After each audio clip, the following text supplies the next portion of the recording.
chào mừng các bạn đã quay lại kênh YouTube Lý Việt MMO của mình ha. Thì hôm nay mình sẽ hướng dẫn cho các bạn cái cách mà video chúng ta ở Việt Nam nhưng người nước ngoài có thể tìm được các bạn. Chính vì thế thì chúng ta mới có thể kiếm tiền được với Ray ở nước ngoài các bạn, và mới nhận được những cái lượt download ở nước ngoài thì chúng ta mới nhận được tiền nhiều. Vậy thì làm thế nào trong khi đó video của chúng ta là toàn là tiếng Việt và sự hướng dẫn cũng là tiếng Việt.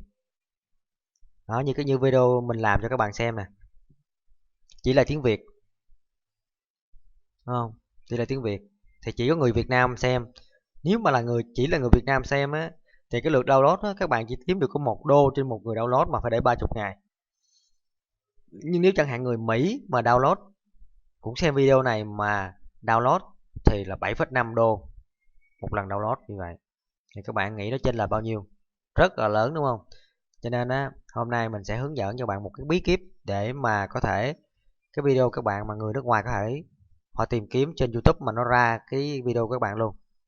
Cái này là đọc chiêu nha các bạn. Rồi, thì mình sẽ hướng dẫn các bạn ngay bây giờ đây. Ví dụ như là mình có cái video này đi, mình có cái video về mình lấy cái video số 2 nè. Kiếm tiền với Ray nhận $1 ha. Đây, cái video số 2 này mình lấy cái video này mình làm nha. Đó. Đầu tiên là các bạn click vào cái chữ chi tiết nè. Đó. Đây là nhận ngay nha các bạn.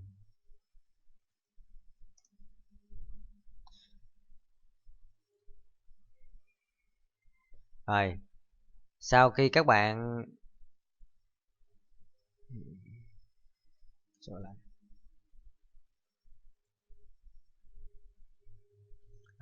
sau khi các bạn bấm vào cái chữ chi tiết đó nó ra như thế này. Để tiếp tục các bạn bấm cho mình vào phụ đề. Đó. Thì các bạn thấy nè, ở đây ở trên là cái video mình chỉ có mỗi ngôn ngữ là tiếng Việt thôi, đúng không? Như vậy bây giờ mình muốn cho người Mỹ xem thì như thế nào? Có nghĩa là mình phải chuyển cái video của mình sang ngôn ngữ tiếng Anh, đúng không các bạn? Thì các bạn bấm vào cái nút thêm ngôn ngữ cho mình nè. Đó, để cho cái video các bạn có nhiều ngôn ngữ hơn nữa. Để chi nếu mà người ta tìm á, nó sẽ ra mình biến cái video mình thành cái ngôn ngữ tiếng Anh thì người ta tìm bằng tiếng Anh người ta sẽ gặp nha các bạn. Rồi mình bấm thêm ngôn ngữ ở đây. Thì ở đây mình chọn mình muốn cho người Mỹ xem để mà có nhiều lượt click thì các bạn chọn tiếng Anh Hoa Kỳ này các bạn. Đó, tiếng Anh Hoa Kỳ. Sau đó các bạn bấm vào nút thêm cho mình nè. Thêm. Các bạn thấy không?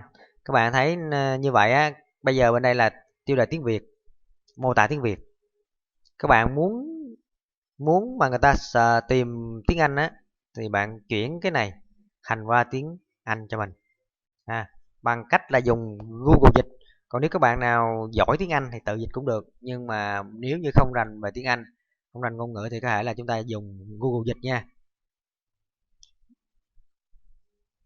Google Dịch. Rồi chúng ta dùng Google Dịch nha. Thì các bạn bấm vào Google Dịch. Rồi các bạn chọn ở đây là tiếng Việt, cái đây là tiếng Anh ha. Rồi các bạn paste vào. Xin lỗi, copy cái này nha các bạn, bấm Ctrl C, sau đó bấm Ctrl V. Rồi các bạn thấy không, nó dịch ra rất là nhiều ha. Rồi mình copy cái này mình dán vào.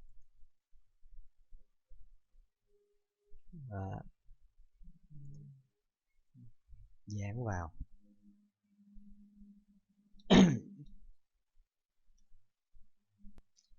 Các bạn thấy không, các bạn thấy là nó sẽ ra tiếng Anh nha các bạn, nhưng mà mình nghĩ là bỏ cái này ha các bạn. Tại vì á, người nước ngoài họ kiếm $7,5 không mà họ không kiếm đến $7,5 đâu. Cho nên là mình bỏ cái này luôn, mình bỏ cái dòng này luôn, guess $7,5 luôn. Nhưng mà tiếng Việt thì mình để 1 đến 7 đô. Đó, họ nhận cái $7,5 ha. Nó như vậy đó. Rồi. Rồi tiếp theo cái mô tả cũng vậy nha các bạn. Cái mô tả thì mình cũng copy cái mô tả luôn. Đó, các bạn copy. Rồi các bạn dán vào đây, copy mô tả. Rồi các bạn copy hết cái dòng này ha, tiếng Anh. Rồi các bạn dán vào đây. Đó, các bạn kiểm tra lại thấy như thế nào, nó phù hợp chưa, đúng chưa, thì các bạn có thể là sửa lại một ít, hoặc là nếu đúng rồi, cảm thấy nó phù hợp rồi, ổn rồi thì ok, mình để luôn cũng được. Đó, mình kiểm tra sơ sơ lại. Đó.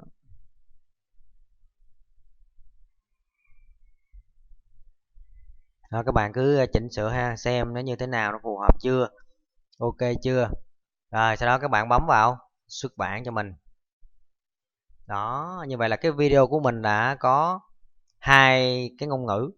Bây giờ các bạn muốn cho người Nhật xem thì sao? Người Nhật cũng download cũng là nhiều tiền nha các bạn.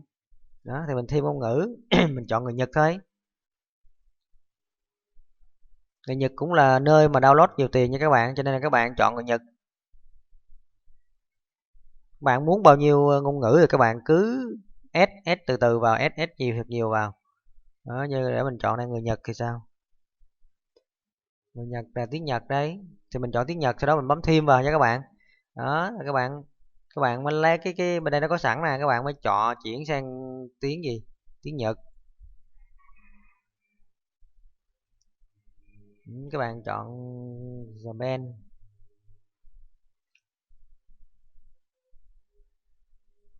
Nhật đây này. Đó.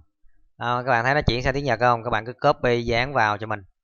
Đó, đây là tiếng chủ đề đây, tựa đề đây. Đó, không, còn đây là đó, các bạn thấy ok là các bạn copy, các bạn dán vào cho mình. Đó.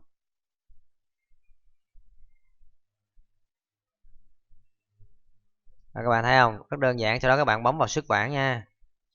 Như vậy mình đã có 3 ngôn ngữ. Bây giờ mình muốn có tiếng Pháp thì sao? Tiếng Pháp,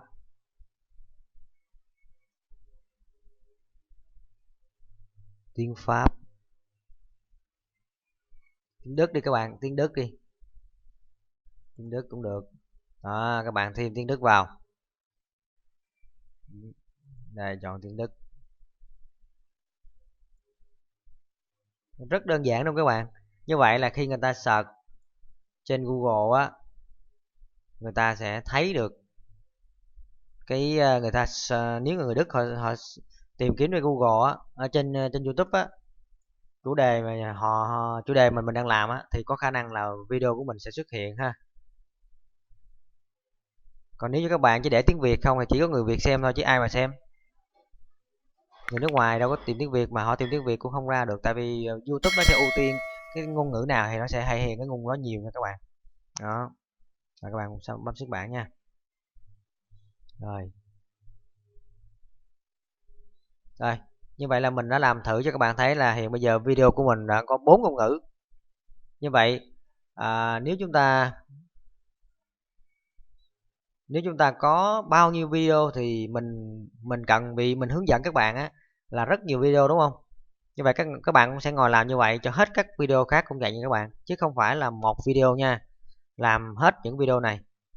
Đó, để mình kiểm tra lại xem nè, mình kiểm tra lại cái video nãy là có làm ok chưa nè. Phụ đề. Đó, hay các bạn thấy vẫn có 4 ngôn ngữ ha. Đó, ok. Rồi các bạn làm cho các video khác cũng như vậy. Cho nên khả năng mà người ta search bằng tiếng của cái ngôn ngữ của người ở những nước đó đó, thì khả năng là video của mình cũng có thể xuất hiện trước trước họ nha, để họ xem. Và các bạn làm hết những video giống như vậy. Như mình thì mình sẽ chuyển hết những cái video này sang tiếng nước ngoài, thêm ngôn ngữ các bạn, để mà họ tìm kiếm khả năng của mình là xuất hiện, thì cái việc tiếp cận với họ để mà download thì mình sẽ kiếm được nhiều tiền hơn. Rồi, nếu các bạn không hiểu điều gì thì có thể bình luận dưới video để mình sẽ trả lời với các bạn.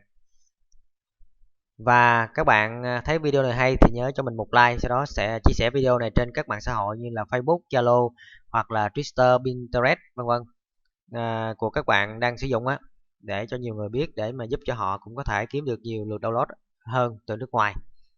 Và nếu các bạn chưa đăng ký kênh YouTube của mình thì hãy bấm vào nút đăng ký, sau đó bấm vào cái chuông kế bên và chọn tất cả, để có những video nào về kiếm tiền online hoặc là chia sẻ kiến thức về kênh YouTube Internet thì mình sẽ up lên kênh YouTube Lý Việt MMO, và các bạn sẽ được nhận hướng dẫn thông báo khi mà các bạn chọn vào cái chuông. Rồi, chúc các bạn làm thành công và nhận được nhiều lượt download từ các quốc gia có cái số tiền thưởng lớn. Rồi, xin chào và hẹn gặp lại.